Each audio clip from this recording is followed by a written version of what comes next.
Hi everyone, happy Sunday. I hope you guys are having a wonderful Sunday.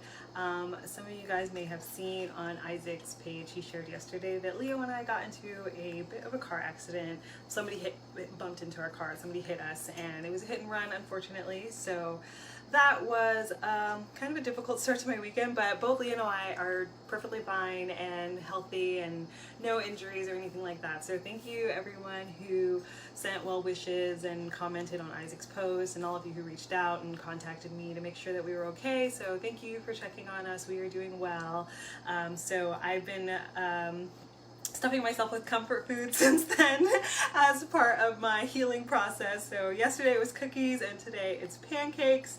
So I wanted to share in today's video. I'm going to be making some pancakes with you guys. You can see them here. This one's coming off of the oven or the stove top right now. So actually, what inspired this, a friend of mine and former co-worker, she had posted on Facebook a few weeks back that she doesn't know how to make a pancake, and she's like, I'm 30 years old and I still know how to make a perfect pancake.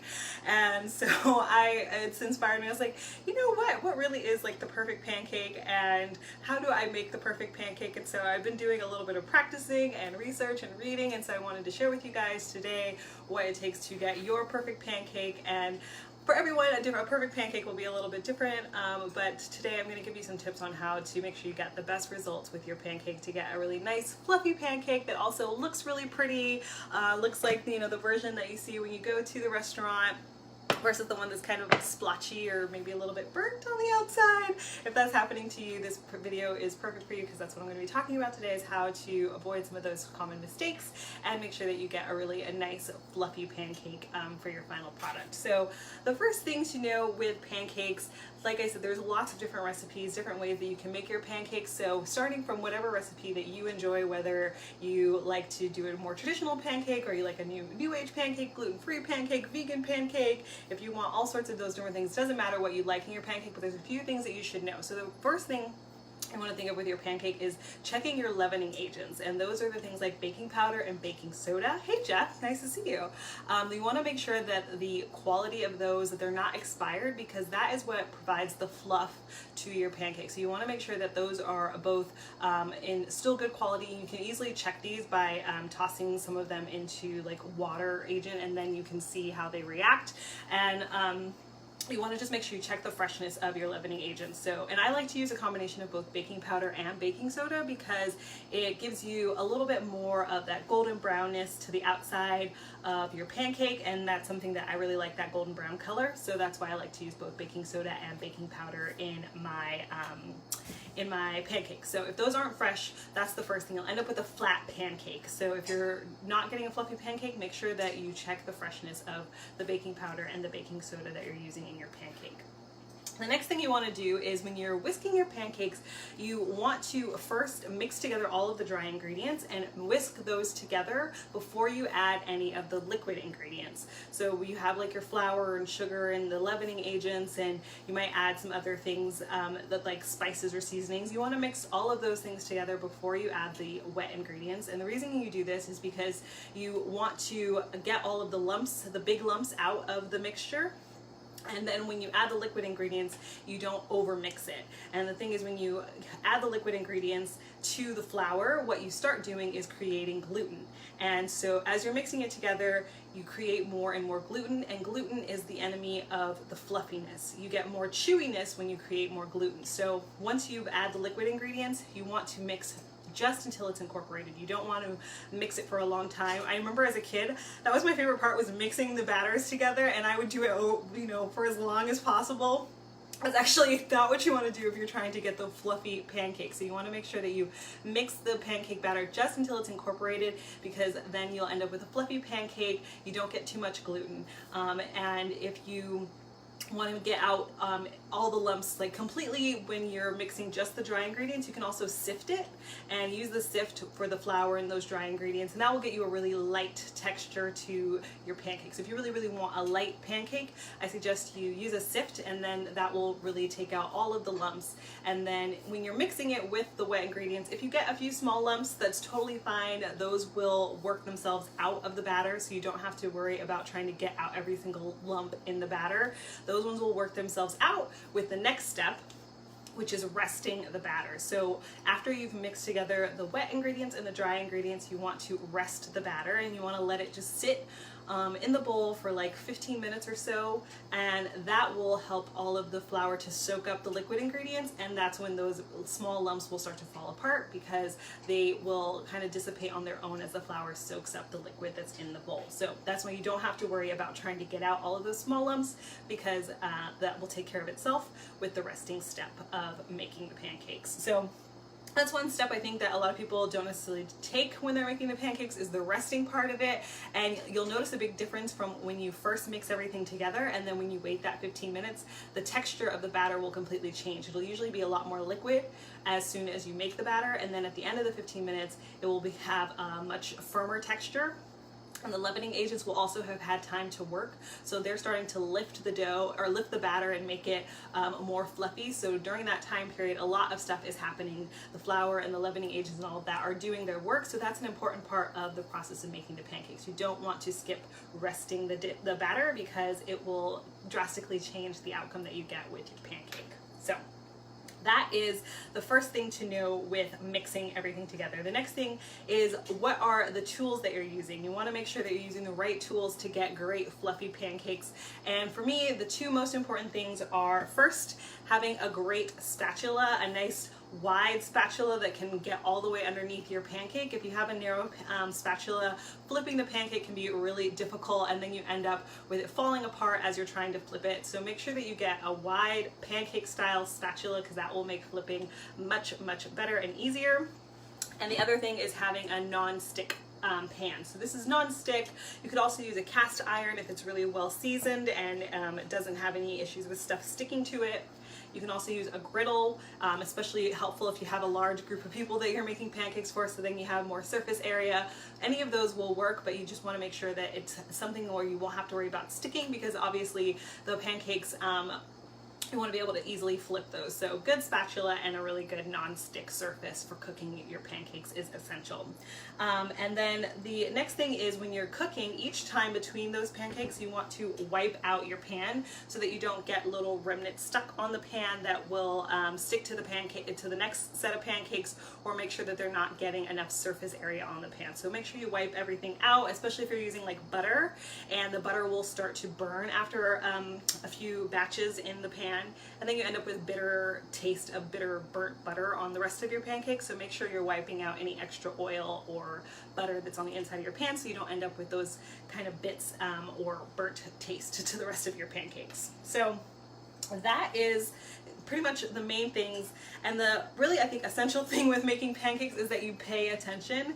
Pancakes, they cook really fast. They're a quick cooking bread. So that's the wonderful thing, is that you can have a bready product in the morning very quickly, but you have to pay attention when they're on the stovetop, because they cook quickly and you want to be able to look for those signs that it's ready to be flipped and when it's ready to come out of the pan. So you don't want to multitask and try to be cooking, 5 different things at the same time, frying eggs and bacon, and you're over here trying to make mimosas, and you're also trying to chop up fruit and do all of these different things at the same time.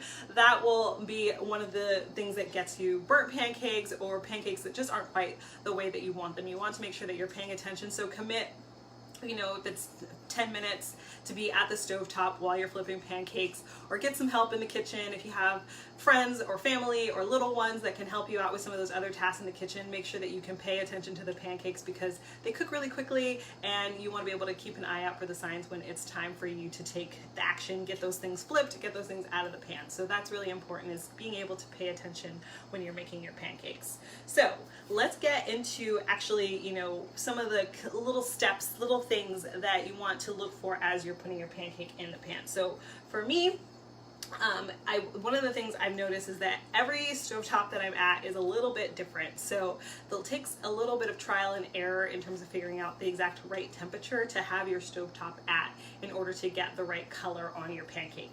On my stove here, this one, I have it at medium low, and like I can tell the exact notch of like right where it should be. So you'll want to experiment with that on your own stovetop, but I would say to aim towards the low side of the cooking and then go up if you need to, but starting out lower is better. Usually what I end up with if I start on the high side is a lot of burnt, and it's really difficult to get my stovetop to cool down for me to continue cooking. So if you start on the low side and it's not cooking fast enough, it's easy to get a little bit hotter, and you don't have to worry about waiting for a pan to cool down because it was too hot and all of the pancakes keep burning each time. So start on the low side and work your way up if it's not hot enough, but generally speaking it usually should be about medium-low temperature in order to get your pancakes going. So the other thing is you can decide what you want to cook your pancakes in. If you want to do oil or butter, I like butter because the buttery taste goes perfectly with pancakes. So you want to put a little bit of butter in your pan and let the pan warm up. So I like to actually have it close to that medium-low temperature before I put anything in there. So don't start with a cold pan and try to immediately throw your pancake batter in there. Wait for it to warm up to a nice temperature. You should be able to put your hand over the top of the pan and feel the heat coming off of the pan, and that will let you know that yes, the pan is now up to the temperature that you want your pancake batter to go into. So let's see if I can tilt this a little bit so you guys can actually see what I'm doing. Let's see where we are. Oh, there we are. Perfect. So I use a measuring cup to pour the batter. You can also just put it directly into like a pitcher that has a spout, and that is also helpful for pouring, makes pouring really, really easy. And like I said, you want to be at the countertop paying attention the entire time, watching it, because it cooks rather quickly. So what I'm looking for are bubbles to be forming on the surface and around the edges of the pancake. So you should see some small bubbles towards the center, but really the majority of the bubbles that you're looking for will be closer to the edges of the pancake, and that will let you know when the pancake is ready to flip. And you can also always take a peek. So using your spatula, you can always tuck it under a little bit and see if it's done, and that will tell you whether or not it's ready to flip. But I see the bubbles are starting to form a little bit more, and it depends on how dark you like your pancake. I've been going for about this kind of color, a nice golden brown color with the pancake. But if you like yours a little bit lighter or darker, you can always let it sit either for less time or a little bit longer. So this is starting to look really good. This is the kind of bubbling that I'm looking for to let me know that the pancake is ready to flip. So the next thing I'm going to do is you want to move with a little bit of speed as you do this, and you want to jam your spatula pretty good in there underneath so that you get all the way under the pancake and then can flip it. So I can't really do that move on replay, but it's really important to use a little bit of force so that you can get the spatula all the way underneath the pancake in one swift move, because if you don't get it all the way underneath, you can end up with the pancake falling apart with the spatula only halfway underneath the pancake. So it's really important to do that swiftly and to use some pressure to get the spatula all the way underneath the pancake. So as you can see, we have a nice golden brown color to our pancake, and the next thing, once you've flipped, it's pretty much cooked for the most part on the first side, so it doesn't need to be on the stove much longer. You're really just trying to finish off the cooking on the other side, so it should take about a minute longer on the stovetop in order for it to finish cooking. You can see a little bit of the heat is causing the center of it to rise as well in the pancake, but that's pretty much done. Get it back on the spatula. There we go.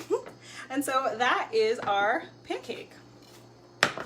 So super simple once you kind of know the key steps in terms of making the pancake. And the other thing that I really love about pancakes is that they're so versatile. You can really use whatever it is that you have on hand, whatever it is that you have in a kitchen. So for instance, if you don't have milk or you don't want to use cow's milk, you can use all sorts of other alternatives. You can use almond milk or oat milk, rice milk. You can also throw in other kinds of ingredients as well. Like if you wanted to use yogurt or sour cream, you can use buttermilk as well. Apple cider vinegar is another alternative that you can use, and that adds a little bit of an appley flavor to it, or you can toss in club soda, and club soda will give you a really nice light texture from the carbonation in the club soda as another alternative to using milk.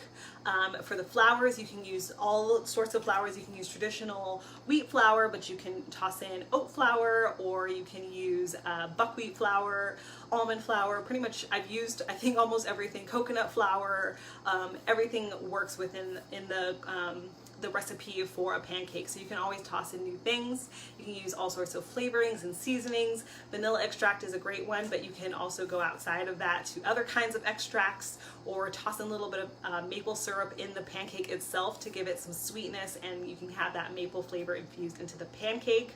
I love tossing in like cinnamon and nutmeg into the pancake, or to use fruit. So you can use pureed fruit inside the pancake, or you can use cooked fruit or fresh fruit on the outside, so apples and strawberries and blueberries. I did some pineapple a couple weeks ago that was really great, and I mixed that with coconut sprinkled onto the pancake. So you can really do a versatile mix of whatever you have on hand. So if you're making pancakes and you don't have one of the traditional ingredients that you would usually include in your pancake, it's really easy to just look to see what else do you have on hand. I didn't have milk a few weeks ago. I didn't have milk of any sort. The only kind of milk that was in my house was a can of coconut milk, and so instead of using regular milk or oat milk like we drink at my house, I opened the can of coconut milk and tossed that into the pancakes. I had some coconut flakes, so I paired those together to get a coconut flavored pancake, and then topped that with pineapple, so I had a very tropical inspired pancake breakfast. So whatever it is that you have on hand, it's really easy to toss those into the mix for making your pancakes. So those are the tips I have for you guys on making pancakes. I hope you guys have some wonderful pancake breakfasts in your future, and I have my upcoming paella class this weekend, this Saturday, October 3rd. I would love for you to join me. You can register for the class using the link in the description box. It is at 3 o'clock Pacific time, 6 p.m. Eastern time on Saturday, October 3rd. We're going to be making paella. I'll have a recipe for you guys, as well as information on all the tips of what you need to know in sourcing for the equipment so that to make your paella. It's going to be a really good time, and I'm excited to share with you guys how to make this spectacular and very, very tasty Spanish dish. So you can register for that using the link in the description box. Thank you guys so much for joining me, and I look forward to seeing you guys again next time. Have a wonderful Sunday. Bye.